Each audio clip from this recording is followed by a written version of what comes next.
Bonjour tout le monde, j'espère que vous allez bien.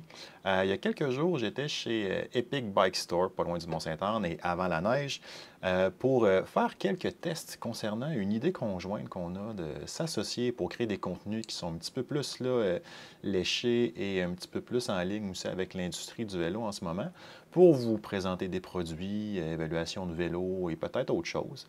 Donc on a fait un épisode pilote qui consistait à finalement laver mon bike. Mais l'idée, c'était de tester notre équipement puis voir comment travailler ensemble finalement. Donc, on a testé des caméras à l'extérieur, à l'intérieur, puis aussi un setup un peu là, de nouvelles, si je peux dire.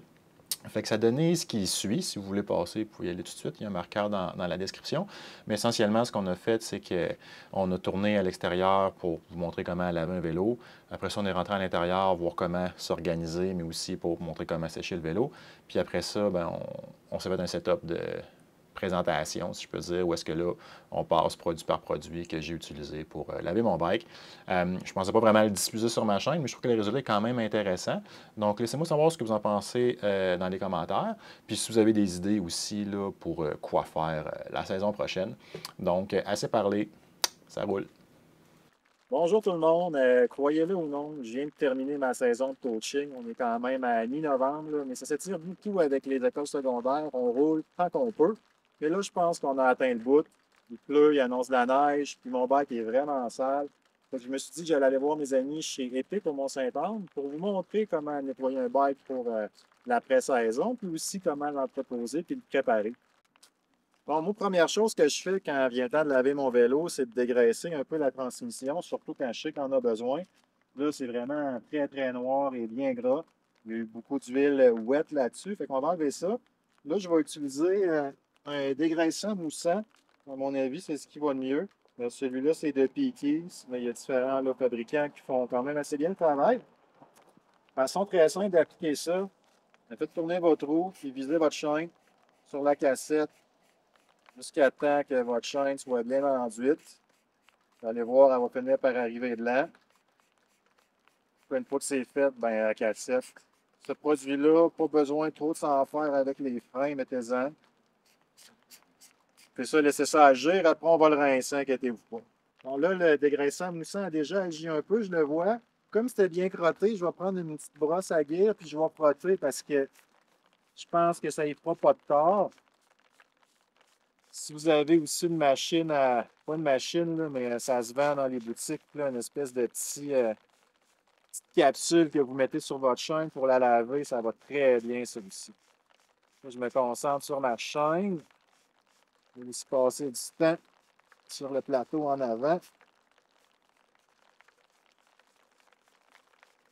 Là, ça, c'est pas une job de précision, là. C'est correct d'être là. All right. Là, je suis rendu à rincer.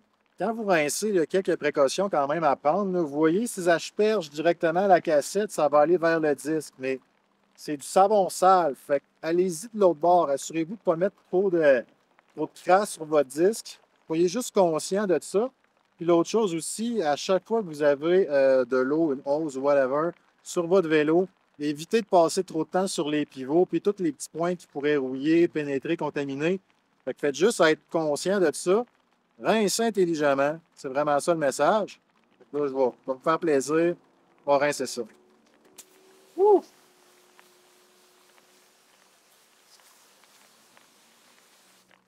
Ah, puis autre chose aussi, allez-y avec un jet qui est plus vaste, plus épars qu'un jet super précis. Là, on rince, là. On n'est pas en train de faire lever de la peinture au pressure washer. Désolé, le terme français m'échappe. Fait que comme ça, là, c'est parfait, ça. Là.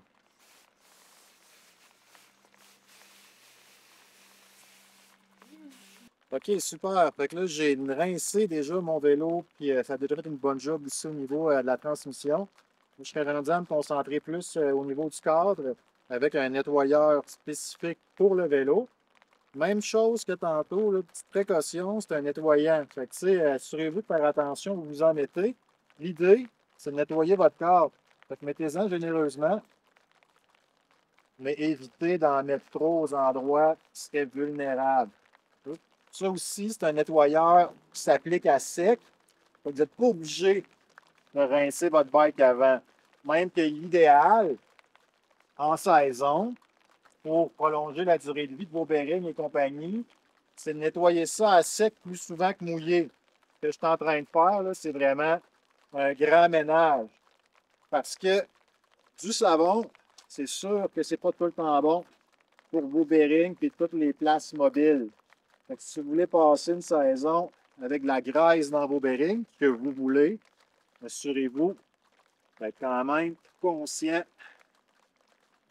de ne pas laver votre bike au gros savon trop souvent.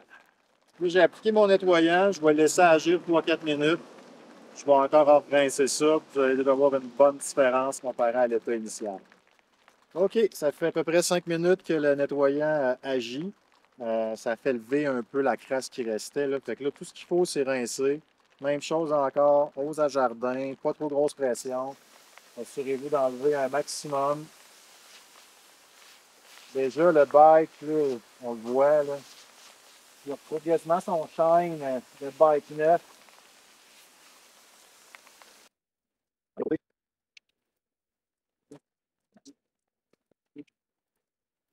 OK. Quand ça dégoûte plus trop le savon, ça veut dire que généralement que vous l'avez enlevé. Là, ce qu'il me resterait à faire, ben, on va le rentrer à l'intérieur, on va le sécher. Parce que si vous voulez que votre bike redevienne beau, super important d'enlever toute l'eau, petite gainée, faire sécher ça. Donc, on va aller faire ça à l'intérieur. OK, comme je disais tantôt, l'important, une fois qu'on a lavé le bike, c'est quand même de l'essuyer. Prenez une petite guenille en microfibre là, de Lorama, Canadian Tire, il y en a plein. Un vieux t-shirt en coton, ça peut même faire l'affaire. Là, assurez-vous de passer partout où vous voyez de l'eau. C'est vraiment ça qui va faire que le bike va revenir propre. Si vous le laissez sécher à l'air libre, ça va faire des spots, ça va faire des taches. OK? Vous n'êtes pas obligé non plus de faire une job parfaite, là, mais tu sais, le cadre, guidon, poignée, allez-y un peu là, paresseusement, dans le sens que tout ce qui est facile à essuyer, essuyez-le. Tu sais. Les stanchions comme ça, même les pneus, là, passez rapidement là-dessus. Ne regretterez pas le look que ça va donner. Il n'est pas l'arrière du vélo. En passant, là, quand vous rentrez votre bike à la shop, là, faites donc tout le temps un petit lavage comme ça. Là. Votre mécano, votre mécanicien va apprécier, c'est sûr. Fait que voilà, c'est pas plus compliqué que ça pour un nettoyage là, un peu en profondeur du vélo. Maintenant, parce que c'est l'automne, c'est temps de le remiser, on va aller voir à la shop c'est quoi les options qui s'offrent à moi là, pour le remisage puis l'entretien là, de fin de saison, m'assurer que mon bike va être prêt quand j'en aurai besoin. Donc, je suis maintenant à l'intérieur avec Jim de chez Epic. Vous m'avez vu utiliser là, différents produits. Il y en a plein sur le marché, mais nous, on a utilisé ceux-là. Jim, peux-tu nous en dire un petit peu plus sur ces produits-là en particulier? Oui, absolument. Donc, si on regarde un peu dans l'ordre que tu as fait les choses à l'extérieur, donc le dégraisseur, tu as utilisé le PTs ici. Pourquoi nous autres, on utilise beaucoup et qu'on aime beaucoup le PTs, c'est que c'est un moussant. Donc, comme vous avez pu le voir, dans le fond, quand il a nettoyé, ça crée une mousse et ça coule beaucoup moins au sol, beaucoup plus pratique pour nettoyer. Dans le fond, ça fait moins de dégâts, plus facile aussi de diriger, savoir où est-ce qu'on met le dégraissant puis où est-ce qu'il va agir. Absolument. Je ne sais pas si vous avez déjà utilisé un dégraissant en canette avec une petite paille. Là. Ça va rarement aussi bien qu'un dégraissant moussant. Yes. Aussi, le savon. Donc, ici, on a le savon Mint and Dry. C'est le nettoyant sans rinçage qu'on utilise. Pourquoi? Tu l'as nommé dans le fond quand tu as fait le lavage. Les lavages à l'eau et au savon, c'est le plus rarement possible qu'on va le faire dans l'année. C'est plus pour les gros ménages, pour vraiment bien nettoyer en profondeur. Idéalement, la très, très grande majorité du temps, on va faire les mêmes étapes. On va dégraisser exactement comme ça a été fait. Mais par la suite, on va simplement appliquer le même savon à sec qu'on va laisser agir. Et ensuite, on va aller l'essuyer dans le fond avec une guenille. Ça va faire la job dans 90% des cas. À sec comme dans pas d'eau. Pas d'eau. idéalement. Pourquoi ce qu'on veut faire, dans le fond, c'est éviter de mettre trop de savon et de rincer avec trop d'eau souvent dans sa saison. Ce que ça va faire, c'est que ça va finir par passer à travers la couche de graisse qu'on met sur les pivots et aussi qu'on va mettre dans le headset, ce qui permet, dans le fond, à vos bearings d'avoir une longue vie puis de bien opérer sur votre vélo. Puis ça l'amène des bris quand même assez coûteux quand il faut remplacer tout ça. Ben oui, ben oui. Fait qu'on on veut sauver notre graisse avec de nettoyage sec. Yes, absolument. Ensuite, si jamais vous aimez ça bien shiner, puis aussi avoir un petit peu plus de perlage sur votre vélo pour que la saleté adhère moins. Mint and Dry fait aussi un lustrant. Donc, une fois que tout a été bien séché, bien nettoyé, on vient appliquer ça, puis on l'enlève aussi avec un microfibre. Ça va faire comme un peu une cire showroom qu'on appelle dans les voitures. Donc, une cire, un wipe and shine dans le fond. Ce que ça va faire, c'est que dans le fond, ça va venir donner un lustre puis protéger mieux la peinture de votre vélo. Donc, la saleté va moins bien adhérer. Par contre, c'est vraiment temporaire, on s'entend. C'est pas un traitement nano-céramique ou rien de ça. OK, OK. Fait que si tu veux flasher au trailhead, à l'entrée des sentiers, ça prend ça. Oui, absolument. Pas ça, ben, ça flash pas. Ensuite, quelque chose qu'on a oublié de mentionner, je pense, quand tu as fait le tour, une fois qu'on a asséché le vélo, on va toujours lubrifier la chaîne. Évidemment, oui, c'est vrai. C'est vrai. Idéalement, on va mettre un dry parce que si on ne sait pas dans quelles conditions on va ressortir le vélo, si on met une wet, ça se pourrait qu'on sorte dans des conditions sèches. Puis que là, toute la poussière vient de se coller dans la wet inutilement. Donc là, il va falloir vraiment nettoyer en profondeur.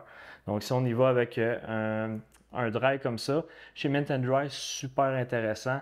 C'est une base de céramique dans de l'alcool. Donc c'est très, très, très léger. Et ça s'applique après même pas une minute. C'est sec. Puis vous êtes prêt à ranger le vélo. Bon savoir, merci. Puis ceux qui veulent aller un step plus loin, donc, chez WPL, ici, on a le Fork Boost Lube.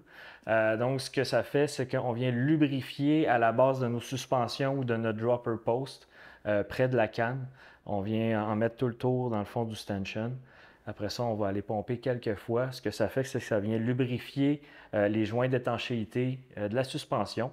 Donc, ça va faire sortir la saleté, puis en même temps, ça va les tenir en bonne forme pour pas qu'ils sèchent et puis que, dans le fond, là, on va perdre non seulement de la performance, mais ça pourrait laisser passer des saletés puis rentrer ça dans la suspension. Ah oui, moi j'ai déjà utilisé ça là. En fait, j'en ai toujours dans ma boîte de vélo, puis ça marche quand même vraiment bien. C'est même pas un investissement, ça coûte pas si cher, là, c'est fortement recommandé. D'ailleurs, si vous voulez faire l'achat de ces produits-là, il va y avoir des liens dans la description. Je vais toucher une petite commission sur ces ventes, mais n'hésitez pas, ça permet au channel de rouler, puis ça nous garde motivés. Fait que, fin de la parenthèse commerciale. Fait que je pense que ça fait pas mal le tour. Y a-t-il d'autres choses? Non, sinon, une fois que votre vélo est bien nettoyé, n'hésitez pas à vous renseigner à votre shop local ou à nous ici pour les entretiens avant de ranger votre vélo. Il y a certains entretiens qui seraient vraiment utiles à faire annuellement. Donc, on a différents forfaits ici que vous pouvez regarder sur notre site web. C'est sûr qu'il y a des choses très particulières qu'on va recommander de faire annuellement que les gens, des fois, ne font pas et ça va faire des bris plus tard, comme on a parlé des bearings tantôt. Donc, nettoyage, regraissage des bearings, c'est important de le faire à chaque saison. Surtout si vous roulez beaucoup, peut-être même plus qu'une fois par saison. Même chose avec les entretiens de base pour les suspensions. Donc, les 50 heures qu'on appelle, on recommande vivement de le faire minimum une fois par année. Encore une fois, si vous roulez beaucoup dans les milliers de kilomètres, ce serait pertinent de le faire plusieurs fois dans votre saison pour éviter des bris qui pourraient coûter cher dans le futur. Je comprends. Génial. Bien, merci beaucoup, Jim. Si jamais il y a des petits tutoriels justement de quoi faire sur votre vélo puis quand le faire, n'hésitez pas à nous le laisser savoir dans les commentaires. Si vous avez des questions aussi sur ce serait quoi le forfait que vous avez besoin, on va essayer d'y répondre. Donc n'hésitez pas là, à rentrer en contact avec nous ici sur YouTube ou sinon directement avec Epic Bike Shop. Donc, Crime, ça a bien été. Oui. All right. Salut. Donc, c'était ça, le pilote.